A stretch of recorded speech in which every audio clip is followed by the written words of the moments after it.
Thank you very much, Assemblyman Farrell. Thank you, Senator Kruger. We, I think, have time for just a few questions, and I will start with one question and then open it to the floor.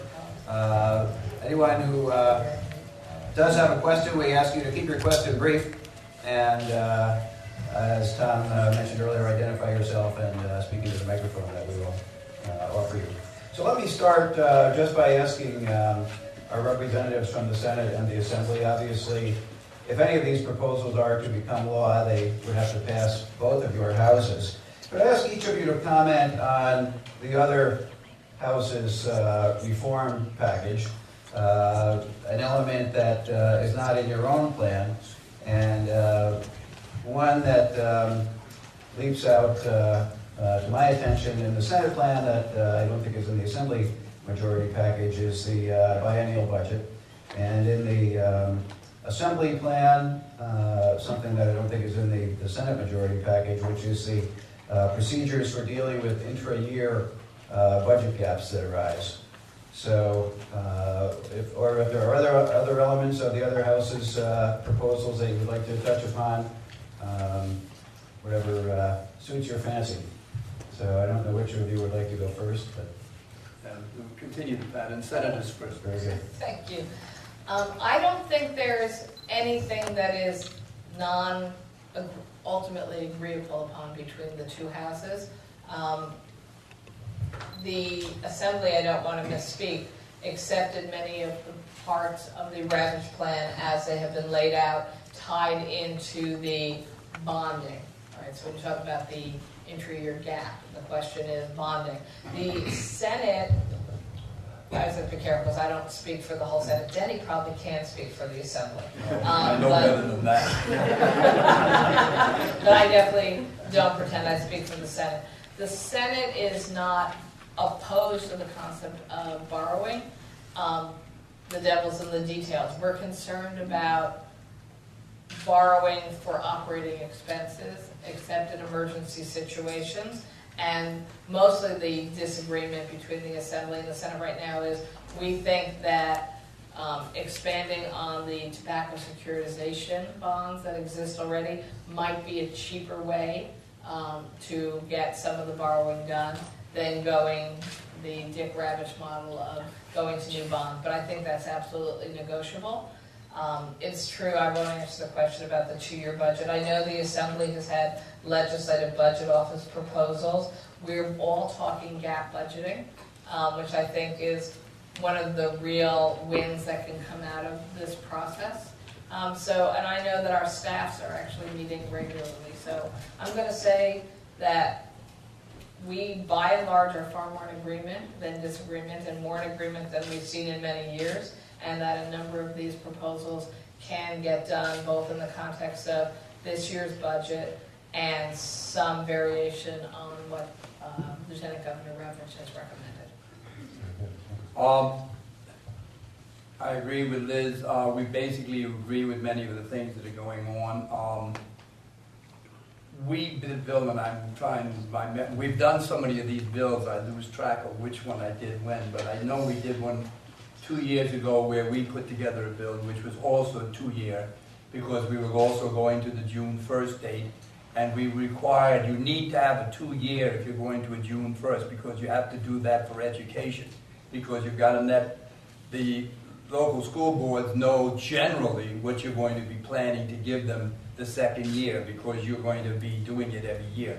So because of that, we also agree with the 2-year. We didn't put it here, but that would be one of the things I think. And I'm not agreeing that there are people that are arguing for it right now.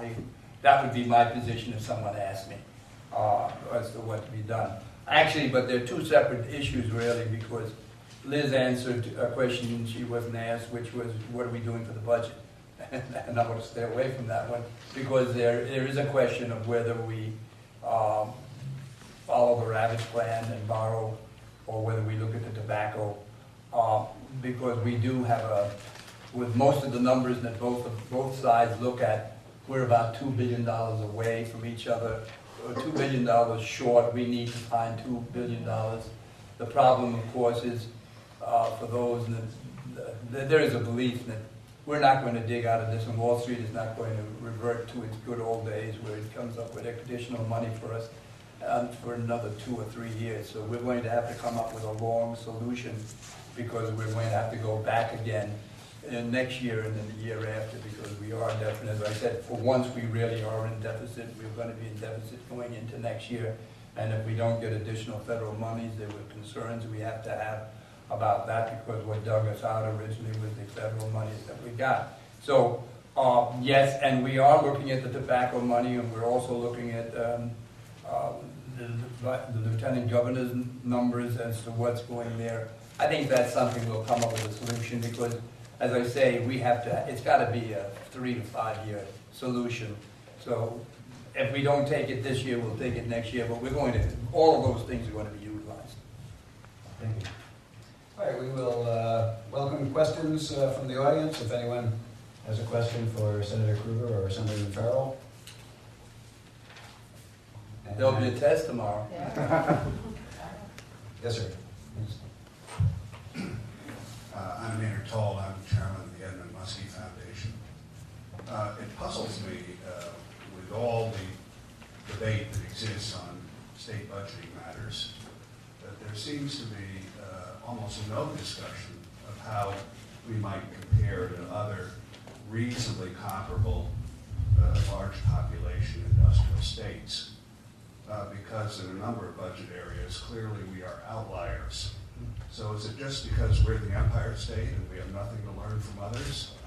Or what is the reason that there was never a reality check as to what other states are doing? That's what you think. We're plagiarizing, not closing our eyes wherever we can. We look everywhere. Our staffs are checking. We keep up on everything. We know what they're doing. They know what we're doing. No one walks around this country without knowing who's in government, state government, not knowing what the other state governments. None of us smoke cigars, but California has some things that we might like, but most of what they're doing we don't like. When you look at some of the big states, they're in more trouble than we are. We're better off. And of course, when you look at Michigan, you want to cry for them. They have an $8 billion gap with a $33 billion budget. That's called Harry-Carry time. I mean, there are no ways to deal with that. So we are looking at it. We are looking to see what they're doing. There is one thing, and this one will get me in trouble with the papers. We do believe that we should do the best for our constituents. So we do things that other people don't do because we think it is better for them. Whether it be the class size, dealing with children, whether it's how long do you tell somebody at 75 you're too old, we don't really want to help you out, you know? Or do we say, hey, we can get you 90 if we can make this operation? There are things like that. So we do have, I'll say the Lexus upgrade, they need help. we do in some places are the Cadillac of services. But it's something that I think the people want. Trick. Ask people, are they in favor of cuts? Yes. Ask them, do you want to increase your class size? No. Ask them if you want to close a hospital? No. As long as you can talk about waste, it's waste, and corruption, then it's easy. But when you start telling people, this is what's going to happen in your locality because we're making these cuts, they say you can't do that.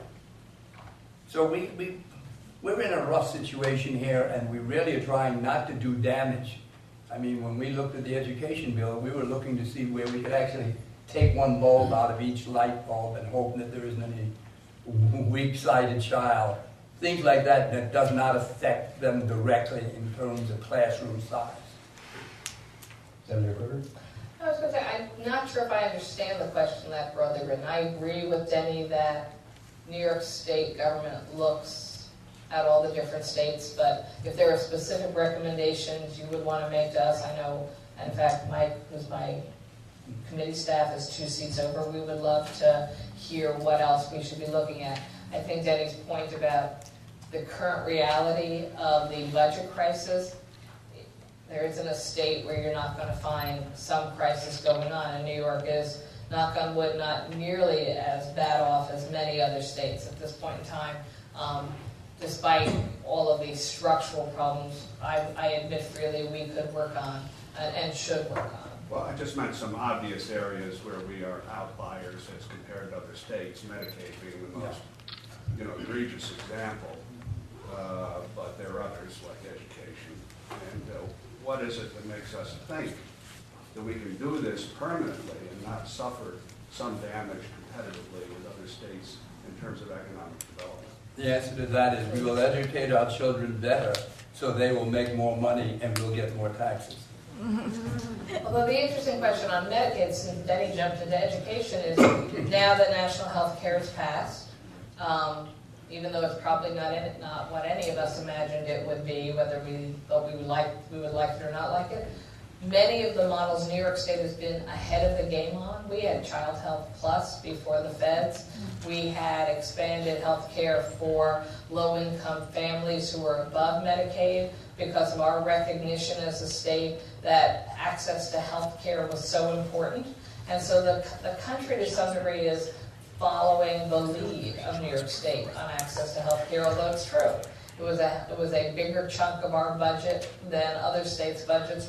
And I know, hopefully, many people in this room are going to be looking at how do we maximize the new options and opportunities in federal health care to both assure that we get as close as we can to universal coverage in the state of New York, but also how do we maximize drawing down federal dollars that can now be available. So I don't say you're wrong, but I actually think particularly in health care and Medicaid, everything is up for evaluation now, particularly between now and 2014, when a bunch of the mandates kick in. So we'll see how that story goes, I think. Let me ask if there are other, anyone else who has a question? Betsy? Yeah, So identify yourself if you will, please. yes, I'm Betsy Swan. I'm president of the New York State League of Women Voters. And we say that New York State has Cadillac services and taxation to match, I think people generally feel. But the reality is that if you look at our state income taxes, they are about average. We're right in the middle. And what has happened over time is a lot of the funding for our Cadillac programs has been pushed down to the local level, so that currently our real estate taxes are among the highest in the nation. And it's the real estate taxes that in many respects are paying for these services. One could argue that those decisions, more than anything else, have made our state non-competitive to business in that those are a tremendous cost of doing business. And I wondered if you would respond to that comment. Certainly you're right that the property tax crisis, in most of the state is really at an epic level. And you're also right that it's local governments who control property taxes and make determinations on lots of what they're doing in local government. I'm from New York City, so I'll get beat up from anybody outside of New York City as soon as I say this. We need to consolidate local governments. New York State, for a variety of reasons, has more subdivisions of government than pretty much anywhere else in the country. We passed a bill last year to make it easier for local governments to consolidate, but just as an example, if you have the state of California, which is a much bigger state than ours, having 60 taxing districts, and you have the state of New York having 1,000 taxing districts, I believe 500 of which are on Long Island, you have to ask yourself, what's going on here? When you've got water commission districts, fire commission districts, or 2 or 3 different kinds of them, it turns out. School districts now, I could say New York City has 1.1 million school children, not the ideal public school system yet, and 1 superintendent. And then I have met with superintendents of school districts that have 3,000 children, and seemingly all the same senior staff for their school district as the city of New York, I have to say, what's going on with this picture? So I do think there is something distinctly different about New York when it comes to the over-proliferation of government, particularly at the local level. And I would hope that we can take big steps to regionalize and make more logical many of these sort of things that have been created at the local level. But again, I'm from New York City, so just feel free to yell at me about that. You can. You're from New York City. Actually, you're right on the healthcare, especially. We put caps in now, and it is shifting back to the state because over the years they will not go up more than 3%, I think is the cap, which will protect them to a degree. But it also creates a problem for us because they also will now, with the cap on, they know if they get above the cap, they can really spend. So it's going to be, and the reason the federal government put that percentage in there was to try to stop people from spending. If you're going to have to pay for some of it, you're going to be careful. You're going to do the things you have to do and should do, but not things, so on and so forth. So there is a cap on it, and we're trying to see what we can do there. One other thing, I misspoke. I said that we did a school aid of $400 million. I was wrong. It was $600 million we restored in the government's cuts. One last question from Comer Copy. Hi, Comer Copy, public citizen. My question goes to how you build coalitions of understanding for the state's problem. For example, if you go back into the history of the New York City financial crisis, initially it was seen as a cash flow problem. Later it was seen as a structural problem, and ultimately was it seen as a severe financial crisis. Over time, what happened, the business community, the labor community came together and really addressed the problem with the city and various others. So my question is, what steps need to be taken to build coalitions of understanding with regard to the state's problem, particularly with the business community and the labor unions? It's funny you mentioned that because what went on there was John Lindsay was the mayor, and he came up with some wonderful ideas, such as if you built a building, everybody in that building was going to be part of the capital plan, not part of the budget. So for 5 years or 10 years in some situations, there was a whole group of people. So if it had a labor committee in there, a commission in there, all the people, they were all taken off budget. So what happened to him was he was using what they used to call the bands, tans, and rands. He was rolling them. He was rolling them over and throwing them in the bond anticipation, tax anticipation, revenue anticipation.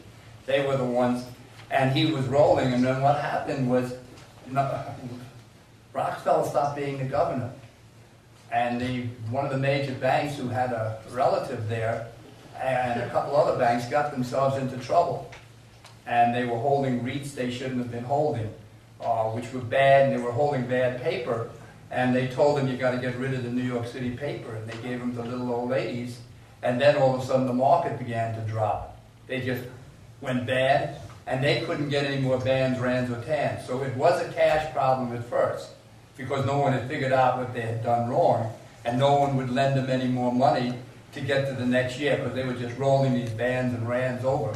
And then, of course, when they started to finally count it and check, Abe Beam, who ran against the mayor, said to him that you've got all these problems, and every time he would say something, they would shift money around, and the New York Times would say he didn't know what he was talking about.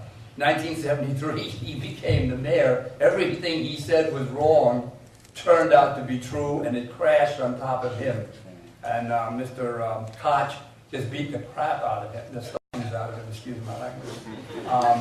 He was stealing the health care money, because you have to do the services, then you get the cash back. So every time they would turn around, the only way they could get cash was to take the money from the Medicaid money that came in. So then they tell the health and hospitals, you got to cut $50 million because we're stealing the $50 million. So it was a terrible problem. We're not in that same problem. We don't have those problems. Some of the things we learned from that, we put into now. What happened to us, as I said before, was 20% of our revenue was just taken away. Bam. Just like it was in 2002, when we lost, there was 5 weeks when there was no work, no Wall Street. That cost us a fortune. The same thing here. So, but yes, we are talking to people. We talk to labor constantly, and some of the papers say that we shouldn't be doing that. We shouldn't be talking to the, quote, lobbyists, who are the labor people, the teachers union, the different people who are involved, the localities. But we do talk to them, and we do tell them what's going on. We have warned the education people what's going to happen. We've warned the health people what's going to happen. They're seeing the general look of where we're going, and they're working with us. They understand the problem. I mean, a union leader can't just give up people because they lose their elections if they do, but they can understand what has to be done, and they can say, well, don't do this, do that. So we're doing things like that, and both the Senate and the Assembly are talking with them consistently. So we are constantly talking with them, but we should not compare ourselves to what happened to New York. It was a completely different situation. The irony is, I think New York City, I agree with Denny in that we learned lessons from the 70s so that the state can't get into that bad shape. Although the irony is, never waste a good crisis. So New York City was in such a crisis. I mean, remember, before all those people came to the table, they were already having massive layoffs.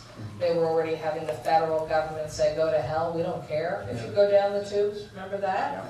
They had subways that weren't working and were on fire and nobody could get around the city of New York. The real estate values had plummeted with people announcing nobody's going to ever live in New York City again. It was a great time to buy an apartment then. And so the city really rolled into the crisis, and only then did people come together to try to resolve it. Hopefully another lesson for the state is we're not at that level of crisis, and please let's never, none of us ever hope to live in that time again. But I do think that it is time to recognize there is shared sacrifice. For whatever anyone's position on tax policy, macro or micro might be, nobody really thinks we can go to the general public and say, more taxes, more fees. Labor is being asked to come to the table and offer up some recognition that negotiations that might have taken place 3 years ago for an economy isn't there right now. And I would argue again, speaking for Liz Krieger, not for the Senate Democrats overall, there is one sector of our economy that is doing extremely well right now. And it is the financial sector, and it is because they had billions and trillions of federal bailout. And so everybody screams about any proposed revenue stream, but I say and have been saying, okay, tell us what you could come to the table with realistically.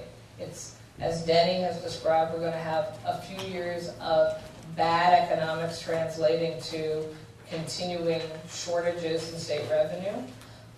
Folks who knock on wood, thank goodness, are doing well and are doing better than they were, should be prepared to come to the table and say, this is what we can do for our state, because we know it's in trouble, and we also know that our future as business communities in New York State are dependent on New York State being a strong state with strong public services, because again, in New York City, if you ask people what they need to stay in business, they'll tell you an educated workforce.